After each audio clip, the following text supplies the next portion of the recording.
Bueno, gracias. Si querés ir poniendo, Leo, gracias.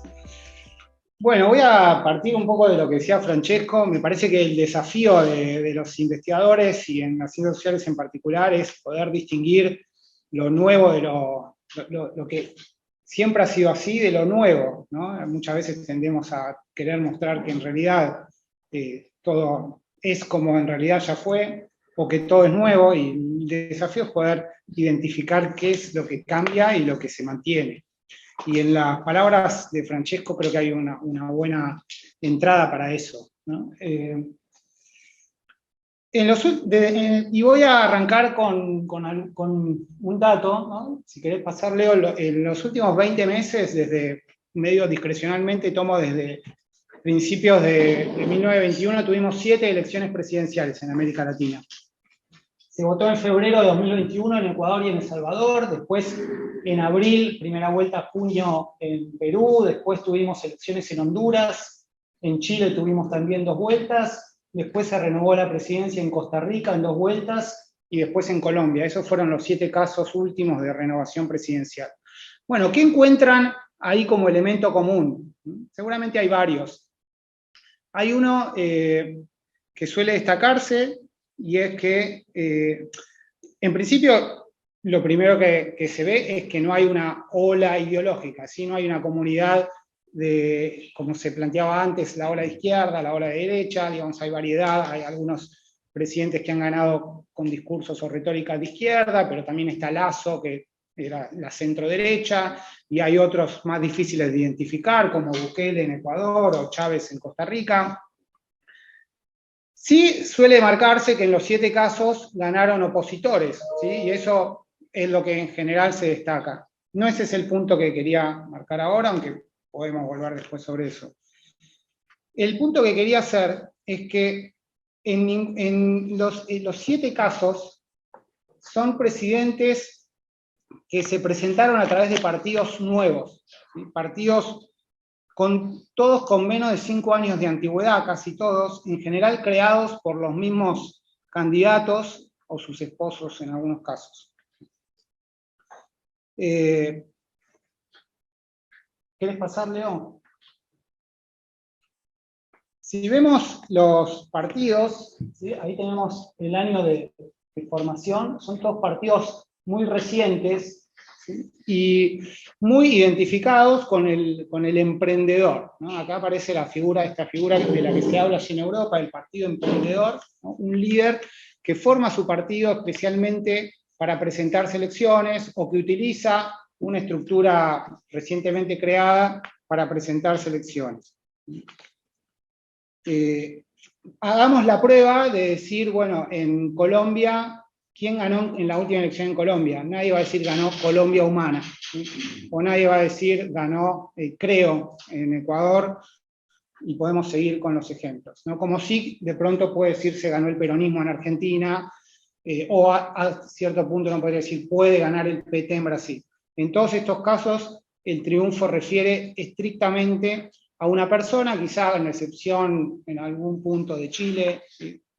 Pero más allá de la excepción es una tendencia generalizada, ¿no? Esto en algún punto no es novedad, ¿sí? En algunos casos como Perú, hace 20 años que se viene hablando de una democracia sin partidos, por lo tanto no es muy novedoso. Desde la caída del fujimorismo eso viene siendo más o menos así. Pero tenemos acá otros casos donde definitivamente no era así, ¿sí? Tenemos Costa Rica, que era un modelo de estabilidad partidaria, El Salvador, donde había surgido con la democratización un esquema como nos encanta a los politólogos, y un partido de centro-derecha, un partido de centro-izquierda, se alternaban en el poder, un sistema de partidos institucionalizado. Y eso también de la noche a la mañana parece haber desaparecido. Entonces, si extendemos el análisis a toda la región, y esto es lo que quería mostrar en la siguiente filmina, hay mucha información, pero simplemente si tomamos las 16 democracias de la región, saco a Venezuela y Nicaragua, vemos, y esto sí creo que es novedoso para los últimos 30 años de democracia, son excepcionales los casos de partidos que gobiernan, que no son partidos de emprendedores o partidos personales, ¿sí? Hay que buscarlos casi con lupa. Argentina seguramente, Bolivia, que en algún punto era un partido personal, esto podría discutirse, dejémoslo como que no, ¿sí? En Panamá, Paraguay y Uruguay, que tienen todavía partidos muy antiguos. El resto son todos emprendimientos personales y partidos surgidos en los últimos 10 años, ¿sí? Con no más de 10 años de antigüedad. Bueno, como muestran diversos trabajos recientes, América Latina se transformó en los últimos 30 años en un cementerio de partidos tradicionales. El trabajo de Levitsky y colegas, publicado en 2016, particularmente el trabajo de uno de sus colegas, Noam Lupu, muestra que de 1978 a 2007, por lo menos un 25% de lo que podían considerarse partidos tradicionales colapsaron completamente. Y desde entonces, sin duda, ese porcentaje fue en aumento. Decíamos, los salvadoreños, varios de... bueno, podemos recorrer, ¿no? Colombia, toda la geografía latinoamericana, Costa Rica. ¿Qué pasa por el otro lado? Digamos, mientras por un lado colapsan partidos tradicionales, ¿qué pasa por el otro lado? Por el otro lado vemos que son muy escasos, muy excepcionales los partidos nuevos que logran establecerse. Los partidos nuevos suelen ser efímeros y son contados con los dedos los partidos creados en los últimos 30 años que han logrado establecerse y perdurar. El trabajo de Levitsky, que se publicó en 2016, contaba 11 partidos, poniendo un cierto criterio para definirlos como exitosos. De esos 11 que contaron Levitsky y sus colegas, muchos de ellos ya pasaron a mejor vida en los últimos 5 años.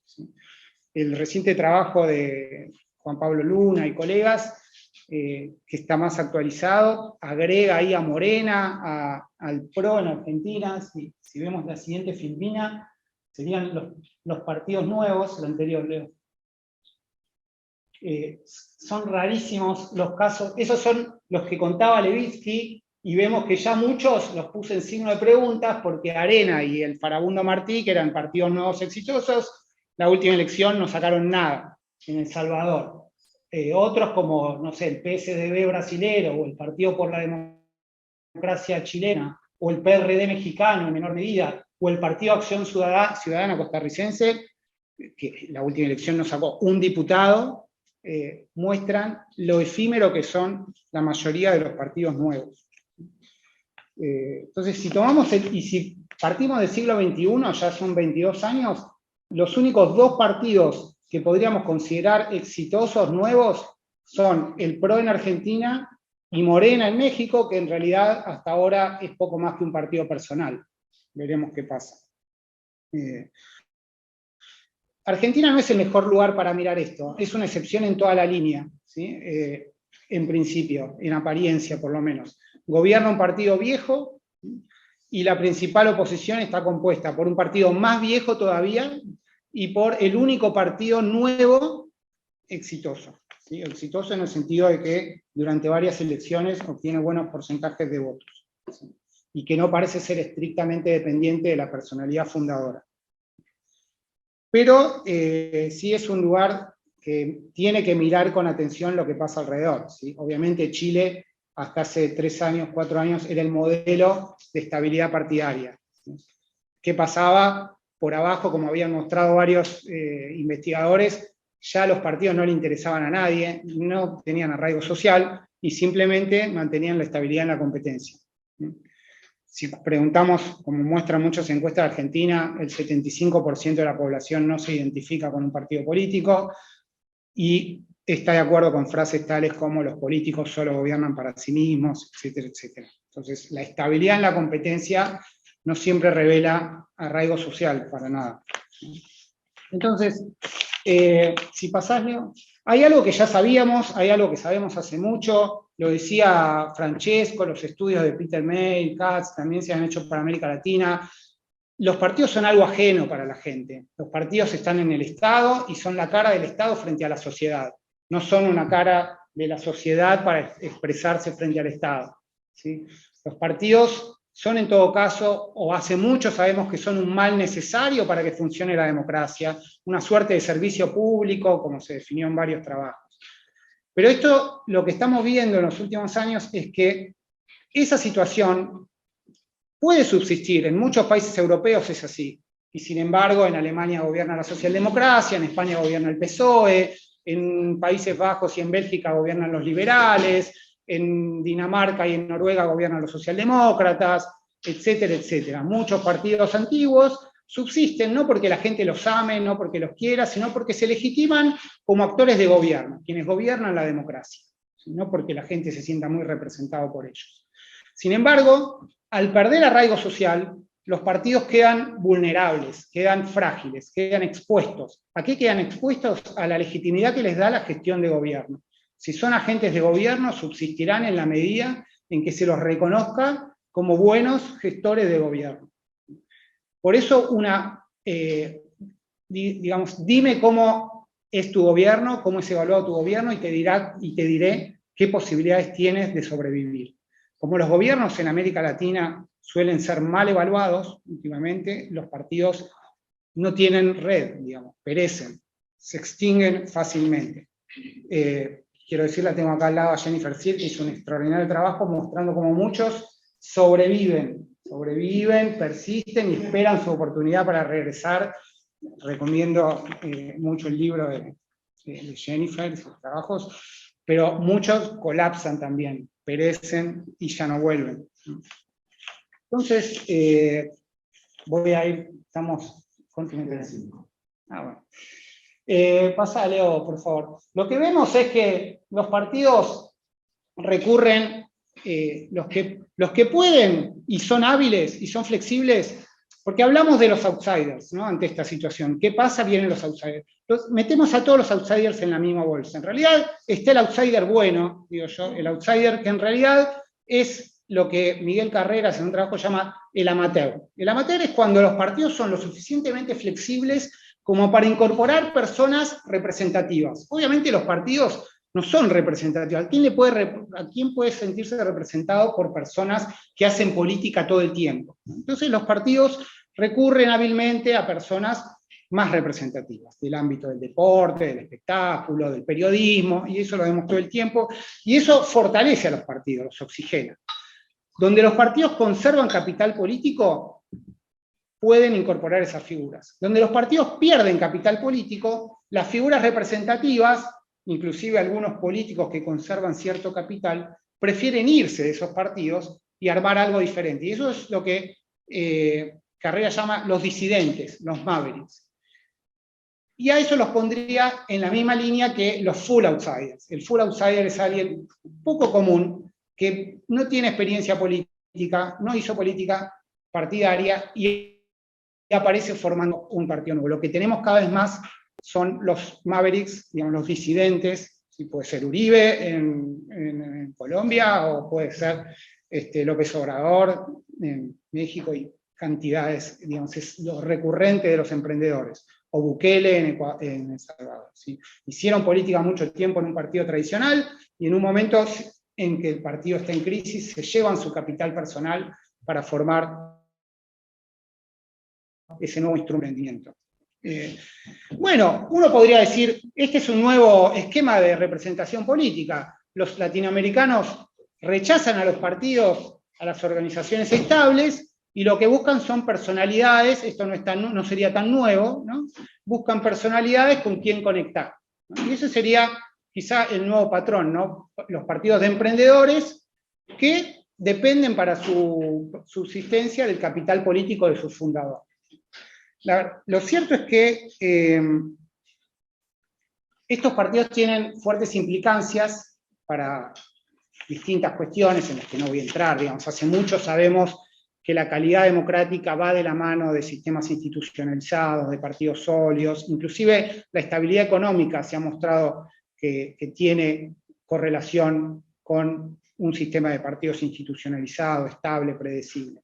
Pero me voy a centrar en estos 3 minutos que me quedan en justamente los 2 fenómenos que más han ocupado la agenda de estudios politológicos de los presidencialismos latinoamericanos de los últimos años. Hay 2 fenómenos que recorren, 2 fantasmas que recorren los presidencialismos latinoamericanos en los últimos años, y que tienen que ver uno con el otro. Uno es las presidencias interrumpidas. Los presidentes no terminan sus mandatos porque tienen crisis de legitimidad y no los pueden sostener. Y el segundo es el contrario, los presidentes que se quedan más tiempo de lo que estaba previsto en la Constitución. Esos 2 fenómenos están positivamente correlacionados con los partidos personales, con los partidos emprendedores. Y me centro el minuto que me queda en el fenómeno del reeleccionismo. Si los presidentes normalmente quieren quedarse más tiempo del que tienen previsto, ¿sí?, por las reglas constitucionales. Y esto, en principio, podríamos adjudicárselo a todos los presidentes. Pero ¿cuál es el factor que permite mejor prever que un presidente no va a modificar el término de su mandato, o que si lo va a intentar no lo va a lograr? Uno podría pensar en varios, y de hecho se ha estudiado. Y los estudios muestran que si hay que elegir una variable, la que mayor impacto tiene sobre la imposibilidad de un presidente de correr el límite previsto, es justamente el tipo de partido. Normalmente se piensa en si tiene mayoría parlamentaria, en cuáles son los otros partidos del sistema, en su popularidad. Sin embargo, suele perderse de vista la variable de su propio partido. Por eso lo quería mostrar un segundo, Leo, pasar. Si miramos los casos, tomamos los ejemplos, los partidos personales siempre han intentado correr el término previsto para su posible reelección, ¿sí? Y hay un dato que no suele tomarse en cuenta, que es que ningún presidente que logró remover el término de su mandato no intentó hacerlo de nuevo. Es decir, la idea es por una vez, nunca ha funcionado. Algunos lo lograron moverlo de nuevo y otros no lo lograron. Pero el factor partidario ha sido central, ¿no? En los partidos personales, el partido político del presidente siempre ha acompañado este intento. Obviamente lo ha acompañado con Fujimori, lo ha acompañado con Uribe, que el freno que tuvo fue la Corte Constitucional, lo ha acompañado obviamente con Chávez, y lo ha acompañado hasta el final con Evo Morales a costa de tensar al límite la institucionalidad, lo ha acompañado con Correa, y lo vemos ahora que lo ha acompañado con Bukele en El Salvador. Esos partidos personales son en realidad agentes de un principal, que es el presidente, y no tienen otra opción ni otra posibilidad que acompañar estos intentos que tensan el orden constitucional. Doy solo el ejemplo del Frente Amplio Uruguayo. Tabaré Vázquez era un presidente que tenía cerca del 90% de imagen positiva al terminar su primer mandato, y en su entorno comenzó a hablarse, como suele hacerse, sale algún ministro por ahí, un secretario por allá, a decir que habría que ver, que si el pueblo lo quiere. Sin embargo, y uno puede pensar que a Tabaré Vázquez no le disgustaba del todo la idea de un segundo mandato, que hasta podemos pensar que es razonable. Sin embargo, fue el propio Frente Amplio donde eso se cortó, ¿sí? Porque había muchos otros sectores del partido que eran actores de veto o podían tensar mucho esa situación, ¿no? Y lo mismo lo vemos en el caso de Lagos en Chile, con la concertación y los demás ejemplos que tenemos ahí.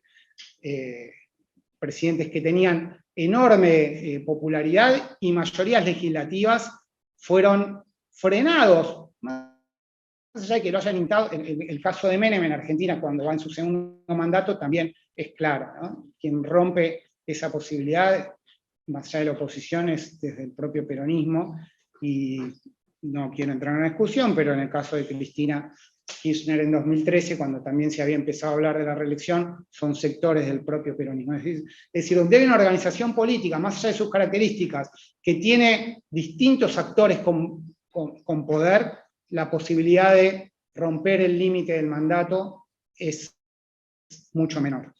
Bueno, entonces, finalmente, quiero decir lo siguiente, termino con esto. Bueno, ese es el caso de Bukele.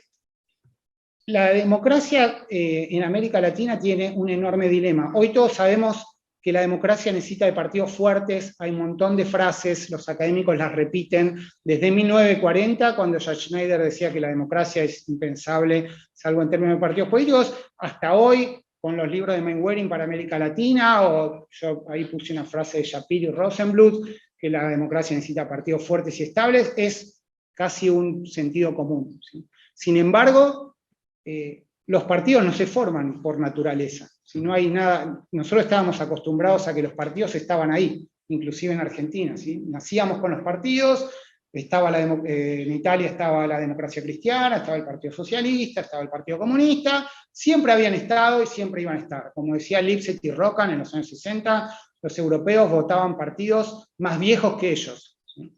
Hoy esto ha dejado de ser así. Los europeos y los latinoamericanos más todavía votamos partidos más nuevos que nosotros, ¿sí? Y no hay un incentivo cuando los políticos ven que pueden ganar elecciones sin formar organizaciones fuertes y estables para que lo hagan. Entonces el dilema democrático de la hora es ese. ¿Por qué vamos a tener partidos políticos que necesitamos para democracias fuertes si no hay incentivos para hacerlo? ¿Sí? Voy a cortar acá porque tenía la respuesta de cómo hacerlo, pero me quedé sin tiempo. Te pegó el tiempo.